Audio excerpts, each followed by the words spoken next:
This is Joshua Farnsworth. Welcome to my traditional woodworking school.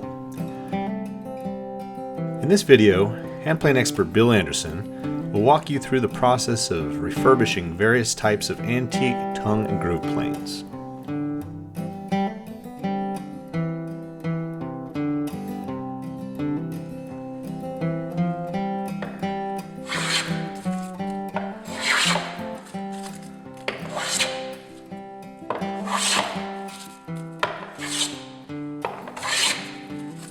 I'm going to talk a little bit about rehabbing tongue and groove planes.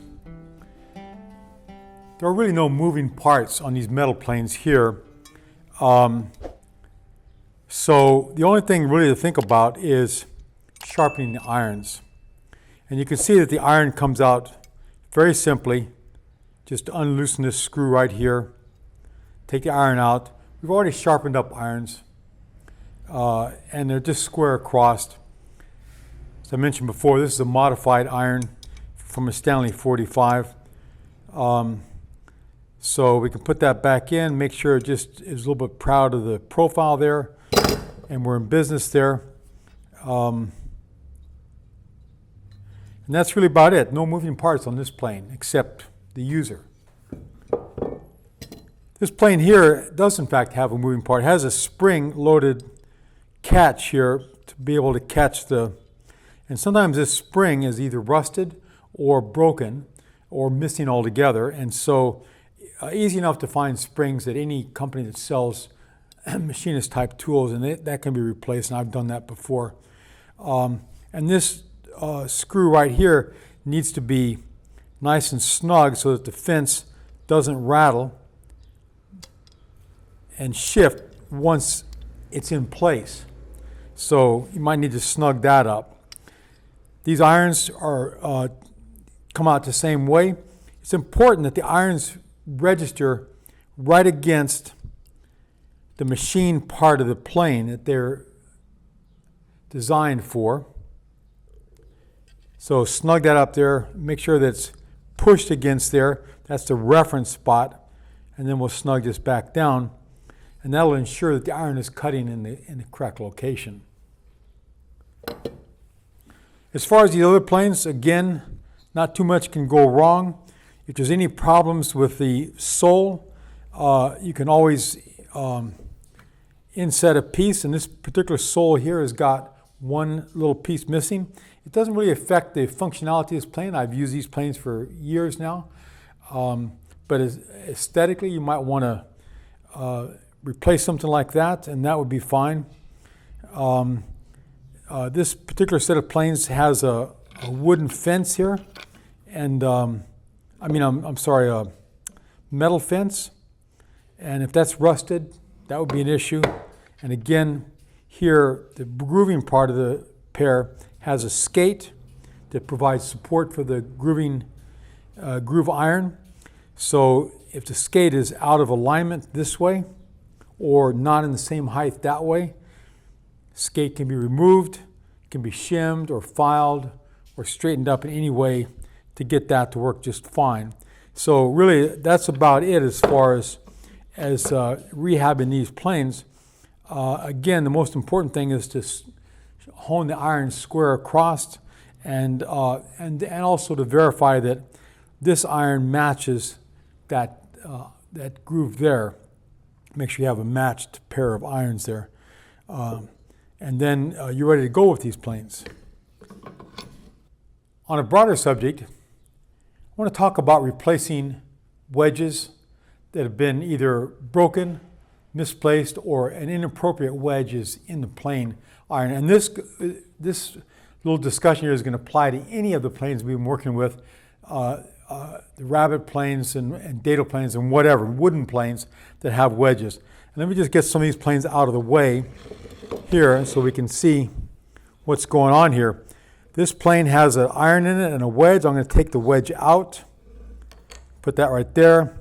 Here's the iron. I'll take that out and I'll lay these two together so you can see that the wedge is tapered this way, the iron is tapered that way. They're tapered in opposition to each other. And that's what helps to lock the iron into the plane with this wedge here is two wedges working in opposition to each other. So in order, say I was missing a wedge, in order to find out what angle of wedge I need to have in this plane, I could use I put together a set of test wedges. Hey, I hope you're enjoying watching our video so far, and I just want to take a few seconds to let you know about our traditional woodworking store, which you can visit while taking a class or by visiting our website at woodandshop.com/store.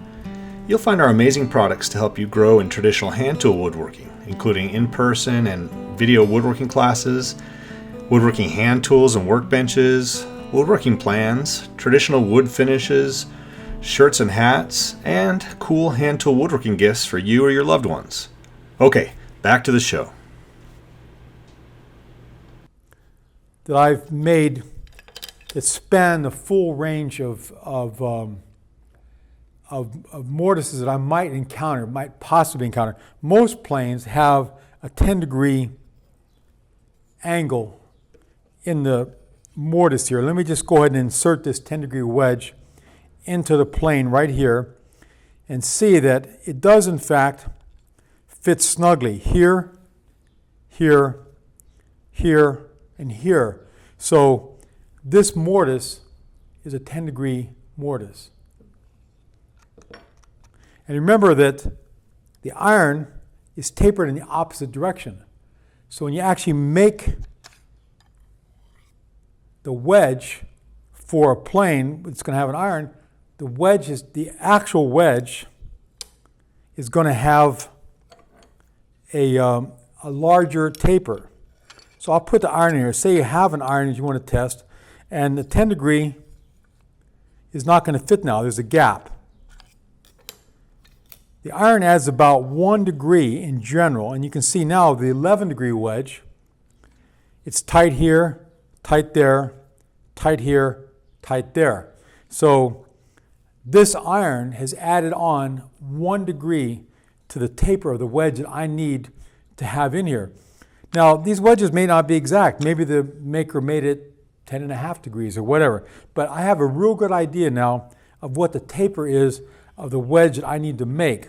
So I can take some stock, and I usually use quarter-sawn beech, or quarter-sawn stock in general, but beech if I can get a hold of it, to make a wedge blank, and I would make that wedge blank at this 11-degree taper like that. So lay it out on the blank, and then plane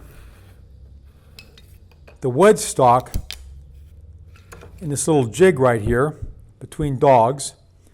Plane that wedge stock until the thickness of the wedge is just enough. Let me get this out of here. Just enough to match the width of my mortise. In other words, my wedge stock just fits in this way and side to side as well. And then I'll seat the mortise, and seat the wedge in the mortise by planing carefully along, not the straight edge here, but the tapered edge. I'll keep adjusting this tapered edge and fitting until the wedge does in fact fit very tightly along the whole length of the iron and the mortise together, like that, and it locks in and I'm good. At that point, I'll make a mark at the top of this wedge stock to show where it exits the plane body, and I'll use a little jig or a little template to lay out a finial. That's the decorative part above here. Here's a finial here. To lay out a finial an appropriate distance above the top of the mortise. And I'll draw that onto my piece of wedge material and then coping saw that out so I have then a complete wedge. I don't do this part until the wedge is completely fit in here and I'm satisfied with the fit.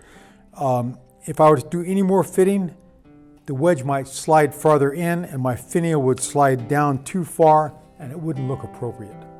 So that's basically the steps on establishing the dimensions of a new wedge and then making a new wedge. If you're interested in learning traditional woodworking, come take a class at our school in Earlysville, Virginia. You can also visit our website at woodandshop.com, where you'll find a bunch of free woodworking lessons, workshop tours, and our very popular tool buying guides. And make sure you subscribe to our free newsletter to get our latest articles and videos. Enjoy!